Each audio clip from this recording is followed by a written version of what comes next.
Welcome back to Catch Some Soul Shine, and I am so grateful that you're here today. I many times say that grief changes everything. The way we see the world, the way we see ourselves, and even the stories that we tell about who we are.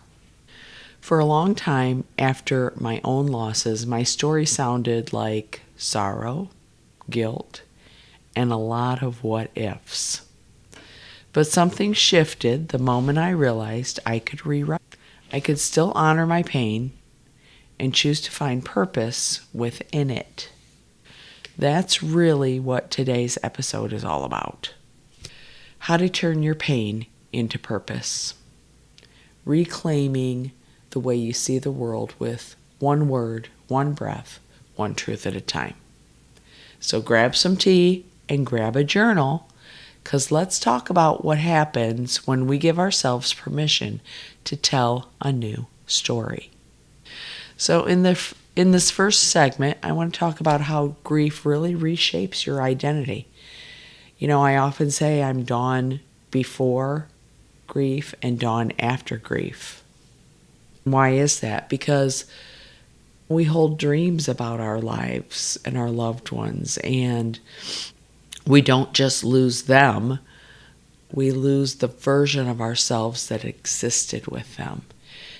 It's like the dream that you had of what they were giving you. For me, for example, with Brad, I dream about what would his kids be like, and what would it be like to have an older Brad here, and what would we be doing? And if you've lost a spouse or something like that, you lose the dream of what you may have done with your spouse, or you lose a job, you lose the dream of what your life would have been like and what you could have done with that job. Grief is something that's universal, and you really can't be living without experiencing it. And that's why grief sometimes feels so disorienting. It's not about what happened. It's about who we're becoming afterward. I remember thinking, who am I now? And that question used to really paralyze me. Over time, I realized it was really an invitation, an opening to rediscover who I am. Grief cracks us wide open, but in that tiny little crack, the light gets in, and that's where the healing starts. I want to focus on something that I'm going to call glow writing, a heart-centered practice, and one of the tools that helped me in rewriting my own story. Glow writing isn't fancy, and you don't have to be a writer. You just have to have something to write in. It doesn't have to be a special notebook, although I do have a special notebook because I feel that makes it more ritualistic. It's my special little journal with a beautiful tree of life on the cover, and it was a gift from the leader of my nonprofit, which I treasure. What is glow writing all about? Glow writing is really letting your inner light speak, especially when everything feels dark. It's not about writing perfectly or with great spelling, thank God, because I can't spell, or punctuation. It's about writing honestly, and there's actual science behind it. When you do free writing, that's another word that people call it, when you put your emotions on the paper without judgment, you're activating both sides of your brain, the emotional and the analytical. And what does that do? That creates balance between chaos and order. When you lose somebody, that becomes chaos. It's like you can't think straight, you can't get things right, you forget all the time. Activating both sides of the brain gives that sense of order to your life. You're calming your amygdala, that fight or flight part of your brain and strengthening your prefrontal cortex, which helps you with decision making, clarity, emotional regulation. So it's really important to straighten that out a little bit. So literally, writing rewires your brain for healing. I want you to imagine this practice with me. Make it sacred. Light a candle. Do some deep breathing and just start writing. There's to be no editing, no worrying about grammar. It doesn't even have to be legible. Just let your pen or pencil move across the paper. You might write things like, I miss you. I'm tired. I don't understand why this happened. But I'm still here.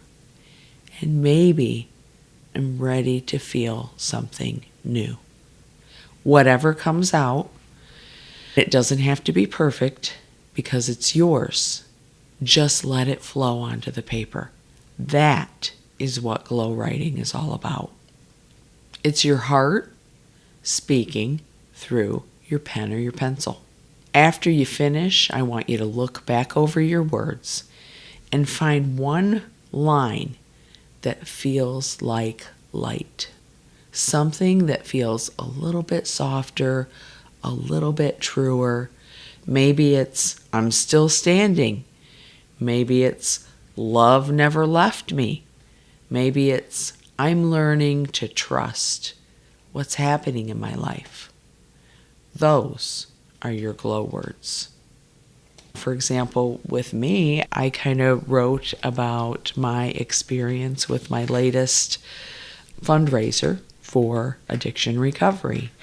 And I wrote in there how blessed I have been over these past 10 years to be giving back to the community and raising this money to help people in early recovery with small little gifts of love.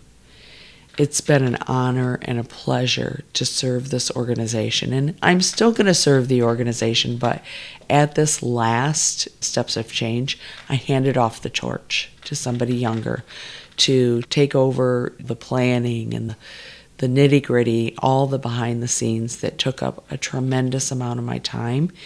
When I was ready to completely hand over that torch, the right person appeared. She's young, she's a go-getter, she's in recovery. She reminds me a lot about me when I was first starting this journey of service work. That's what I looked at when I was rereading my page. So these words that you find in that little glow writing become the foundation for your next chapter, because our stories are always evolving and changing. And that's really the beautiful thing about journaling, especially glow writing. That is what transforms our relationship with pain. Pain comes and visits me. I had 2 visitations or dreams from Brad this week. I haven't dreamed about him in years. The odd thing about these visitations is early after he passed away, I would have a dream about Brad and I would wake up just bawling like, oh my gosh, it was just a dream. He's not here. But this time it feels different. I had 2 specific dreams. He was happy in both of them. He looked different in both of them. But each time I awakened refreshed and feeling a connection and feeling like all is well. So when you see your words on paper, something inside of you begins to shift. You move from being inside the story to observing it. And that's where the healing begins. I remember working with a really talented somatic healer, Jacob. I was going through this process and he asked, when you saw this story you were telling me, were you in it?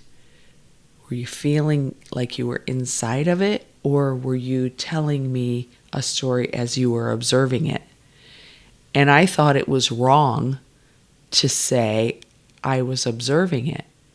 And he said, good. That means that you're healing. Because when we observe the stories and we don't get sucked in to the middle of them, that's when we know we're starting to heal. Writing gives you a grief container.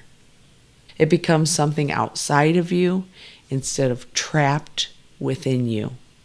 The words that you write begin to change. I've seen it. I've experienced it.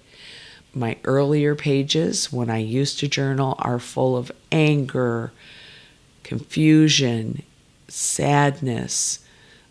But slowly, light starts to seep in. Gratitude, wonder, grace. That's the glow. So I want to give you a little example of what writing might sound like. My old story, I'll never feel joy again. But if you rewrite that story, joy feels different now. It's softer, slower, but it's still possible. That's not denial. That's reclaiming joy, making it a part of you. And that's when you start to take back your power. It does not happen overnight. It's a slow process. But the point is, it's a process that you can be actively involved in. A lot of people ask me, how do I find my purpose after loss? Purpose doesn't come with fireworks and a grand announcement. It comes into your life as a whisper. When I first started my nurse practitioner practice, I worked in an office for general practice. I saw families, children, and slowly, over time, my clientele started becoming those people that suffered with substance use disorder or depression or anxiety. One of my managers approached me about helping people with this medication called Vivitrol. Would you be interested in that? Now, at first I was resistant. I'm like, no, there's just no way I can do that. Not realizing that the shift of my giving back was already starting to take place slowly, like a whisper. And over about a year's time, I finally agreed to start learning about Vivitrol and this new medication and how it can help people with cravings from alcohol or opioids. I started giving Vivitrol, and it was such a blessing in my life. My role expanded, and I shifted from family medicine to completely focusing on addiction recovery and mental health. And I've grown and evolved. In my new role, I work in a detox facility where there's counseling and people are really changing their lives for the better. What a blessing.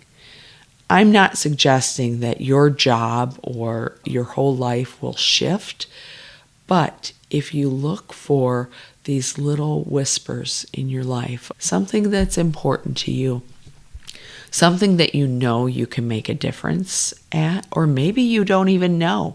Maybe you just want to try. That's the minute that you realize your story, your art, your words might help somebody else feel a little bit less alone. That's really how I developed the creative grief freedom formula. I thought, who am I to help people through grief? But it came to me. It was born from me. It's really not about building a program. It's about offering my hand to the next person on this path of grief. You know, your glow might be somebody else's guiding light.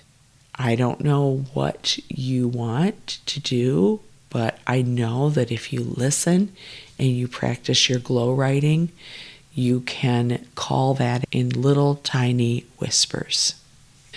So before I close, I want you to participate with me in this really short reflection.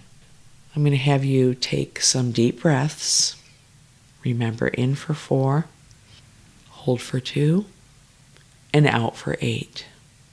And repeat that about 3 times. Now I want you to bring one word to your mind that feels like healing just for today. Maybe it's peace. Maybe it's courage. Maybe it's hope. Hope for a better future. Now picture that word glowing inside your heart. Soft, steady, and it expands with every breath. You are the author of your healing. You are the light behind your story, and your story still matters. Sit with that word for a few minutes, and when you're ready, you can write about it. Now, if today's episode spoke to you, download my free Time for Freedom journal. It's 30-day prompts that can help you start to write your glow. Take a quiet 10 minutes, and just for today, write about this. If my heart could speak, what would it want me to know? I want you to let your heart speak freely. Find the glow in your words. Remember, you go back and look for 1 or 2 sentences that are a little bit glowy. You can share your reflections or your glow words inside my school community, the Creative Grief Freedom Formula, and it is a free community on School. The link is in the description. It's a space filled with people who are healing, creating. We're rewiring our brains. We're remembering our loved ones and our light. I'd love to have you contribute and share what you found with the podcast. But until then, keep shining, keep creating, and never forget that you are the glow. So go catch some soul shine.